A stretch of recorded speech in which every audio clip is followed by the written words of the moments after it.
வணக்கம் நேயர்களே.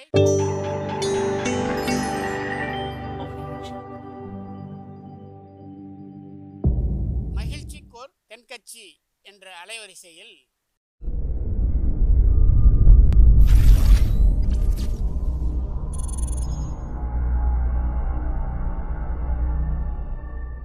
சிரிப்போம், சிந்திப்போம், செயல்படுவோம் என்ற தொடர் நிகழ்ச்சி தினமும் காலை 8 மணிக்கு யூடியூப் அலைவரிசையில் ஒளிபரப்பாகும் என்பதை மகிழ்ச்சியோடு தெரிவித்துக் கொள்கிறோம்.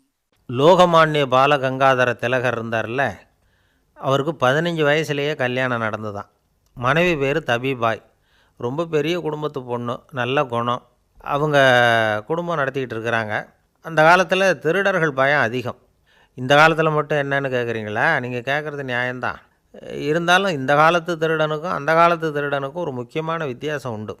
அதாவது அந்த காலத்து திருடன்லாம் நியாயம் அநியாயம் பார்க்குறது உண்டு, இந்த காலத்தில் அப்படி பார்க்குறது இல்லை. அந்த காலத்தில் திருட வர்றவங்கள்ட்ட கூட ஒரு தார்மீக உணர்வு உண்டாம். அதாவது அப்போ உள்ள கொள்ளைக்காரங்க எதை களவாடினாலும் சரி, அரிசியை மட்டும் களவாடுறது இல்லையா, அப்படி ஒரு கொள்கை.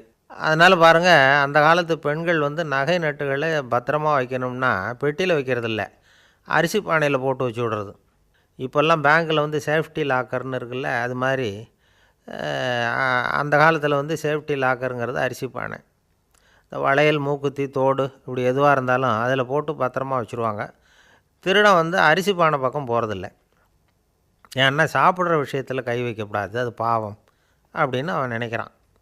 திலகரோட மனைவி தபிபாயும் அதே மாதிரி தன்னுடைய ஆபரணங்களை ஒரு அரிசி பானைக்குள்ளே போட்டு மூடி வச்சுருந்தாங்களாம்.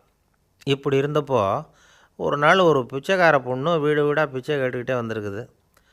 திலகர் வீட்டுக்கும் தர்மம் போடுங்க தாயே அப்படின்னு தான் அந்த பொண்ணு. அந்த அம்மா தபிபாய் காதில் இது விழுந்திருக்கு. உடனே கை நிறைய அரிசி அள்ளிக்கிட்டு போட்டிருக்கு. பாத்திரத்தில் அரிசியை போட்டதுக்கு அப்புறம் தான் தெரியுது, பளிச்சுன்னு கண்ணில் படுது. அதாவது அந்த அம்மாவோட வைர மூக்குத்தி ஒன்று அரிசியோடு சேர்ந்து அந்த பிச்சைக்கார பொண்ணு பாத்திரத்தில் போய் விழுந்துட்டுது. இந்த அம்மாவுக்கு மனசுக்குள்ளே குழப்பம், என்ன இப்படி ஆகிட்டுதே, மூக்குத்தி போயிட்டுதே, பிச்சை பாத்திரத்துலேருந்து அதை எப்படி எடுக்கிறது அப்படின்னு தயக்கம். வாயை திறந்து அதை கேட்குறதுக்கும் கூச்சம். திண்ணையில் உட்காந்துருந்த திலகர் இவ்வளவையும் பார்த்துக்கிட்டு இருக்கிறார். மனைவியின் மனசுக்குள்ளே நடக்கிற மௌன போராட்டத்தை அவர் நல்லா புரிஞ்சுக்கிட்டாராம். மனைவியை பார்த்து சொன்னாராம், தபிபாய், இது தெய்வ சம்மதம். அவளுக்கு சேர வேண்டிய மூக்குத்தி அவகிட்ட போயிட்டுது. பிச்சை பாத்திரத்தில் விழுந்த மூக்குத்தியை எடுக்க வேணாம் அப்படின்னாராம். சரின்னு சொல்லிவிட்டு மேற்கொண்டு எதுவும் சொல்லாமல் அந்த அம்மா வீட்டுக்குள்ளே போயிட்டாங்களாம். இந்த காலத்துலலாம் அது மாதிரி நடக்குமா? வெறும் அரிசியை போட்டுவிட்டு விவகாரம் பண்ணிகிட்டு இருக்க மாட்டோமா? ஒரு பெரிய மனுஷன் வீட்டுக்கு ஒரு பிச்சைக்காரன் வந்தான். ஐயா, நாங்கள் பிச்சைக்காரங்கள்லாம் சேர்ந்து ஒரு சங்கம் வச்சுருக்குறோம், அதுக்கு நிதி சேர்க்குறோம், அதுக்கு ஒரு 100 ரூபா கொடுத்தீங்கன்னா எங்களுக்கு பெரிய உதவியாக இருக்கும் அப்படின்னானா. அதெல்லாம் ஒன்றும் கொடுக்க முடியாது போ அப்படின்னாரான் அவர். அப்படின்னா ஒரு 50 ரூபாயாவது கொடுங்களேன் அப்படின்ட்டுருக்கான். அதுவும் முடியாதுன்னு சொல்லிவிட்டார்.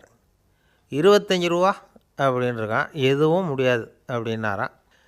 சரிங்க, இவ்வளவு பெரிய வீட்டுக்கு வெறுங்கையோடு திரும்புறது நல்லா இருக்காது, அதனால் சும்மா ஒரு 1 ரூபா மட்டுமாவது கொடுங்க அப்படின்ட்டுருக்கான் அவன். ஒரு பைசா கூட என்கிட்ட கிடையாது அப்படின்ட்டாரான் இவர். அப்படின்னா நீங்கள் ஒரு காரியம் பண்ணுங்களேன் அப்படின்னானா அவன். என்ன செய்யணும் அப்படின்ட்டுருக்கார். எங்கள் சங்கத்தில் நீங்களும் ஒரு மெம்பராக சேர்ந்துருங்க அப்படின்னானா. ஐயா தென்கட்சி கோ சுவாமிநாதன் அவர்களின் மகிழ்ச்சிக்கோர் தென்கட்சி தொடர் நிகழ்ச்சியினை கேட்டு பயன்பெறுங்கள். நிகழ்ச்சியினை பிடித்திருந்தால் உங்களுக்கு கமெண்ட் பாக்ஸில் உங்கள் கமெண்ட்டுகளை பதிவு செய்யுங்கள், ஷேர் செய்யுங்கள், லைக் செய்யுங்கள், கண்டிப்பாக சப்ஸ்கிரைப் செய்யுங்கள். நன்றி, வணக்கம்.